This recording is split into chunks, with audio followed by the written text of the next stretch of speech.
When the species of humanity first entered the Galactic Federation, excitement and trepidation were the prevailing emotions for everyone watching. A new species was a somewhat rare event, as many of the sapient species that come close to reaching FTL or other such astral navigation techniques kill themselves off before they make it. As such, a new species entering the community meant that a new wealth of technology and insights could be gained from the newest species wise enough to decide they would prefer to live.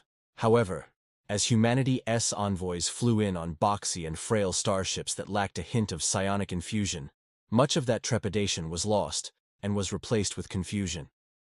As it turned out, humanity was almost completely devoid of any of the psionic potential that every other species contained. As such, had not developed a speck of technology in the branch of psionics, and even had an entirely mundane version of FTL unfamiliar to the community. Admittedly, humanity's material science was rather well advanced as it rivaled even the most technologically dedicated species. However, it is generally understood that psionics are simply more efficient. One could create a fusion generator to power their ship and ion thrusters to move it. However, a psionic engine and starsail are far more energy efficient as well as less volatile. The one thing that material science could do better than psionics was reliability, which meant that they were only reserved for auxiliary and support roles for the most cautious of captains. This put humanity at a disadvantage in terms of advancement and industry, which was a shame as they had no influence on the matter. Regardless, humanity was welcomed into the community with open arms, and many species opened relations with the burgeoning species who were determined to do what they could despite their inherent handicap. And so they expanded into the galaxy, colonizing new worlds with the occasional bit of help from their neighbors, and generally living their lives.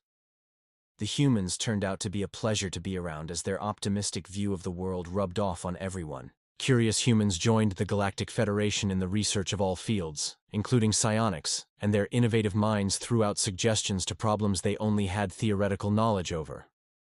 These talented humans then took back the knowledge that they had accumulated and advanced their species' technology and industry rapidly until they were on par with the rest of the Federation.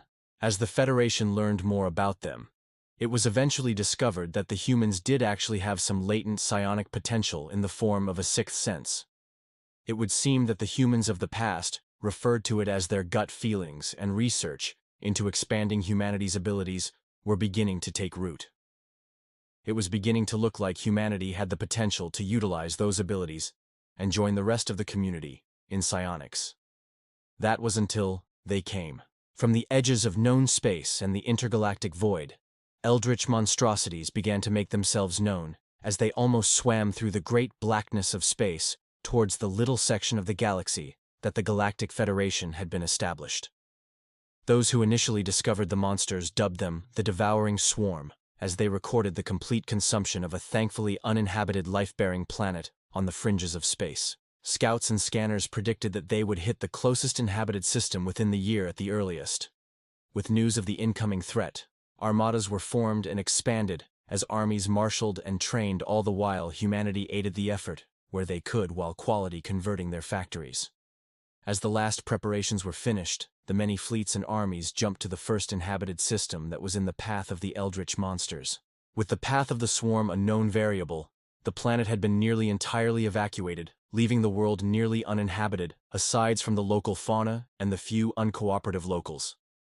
As the Federation armies made the planet fall and began setting up the planet for a defensive campaign, the Armada began splintering into a wide picket formation around the system. As they moved out, humanity petitioned to join them. However, the newly formed Galactic War Council decided that they would prove more of a hindrance than an aid once contact was initiated, and thus only approved the humans to act as supporting vessels. It was decided that the humans' psionicless fleet would act as the rearguard, evacuating wounded and non-combatants, and resupplying the main fleets when needed. And with that, time had run out, and the devouring swarm from behind the galactic veil were upon them all. Their hulking behemoths of the abyss eclipsed the stars as thousands of smaller parasitic ships swarmed out from them before they were met with psionic lance and detonation. Ships danced and dodged with the grace and fitness of masters as psionic beams cut through swaths of the massive tentacles and claws that made up the eldritch fleets.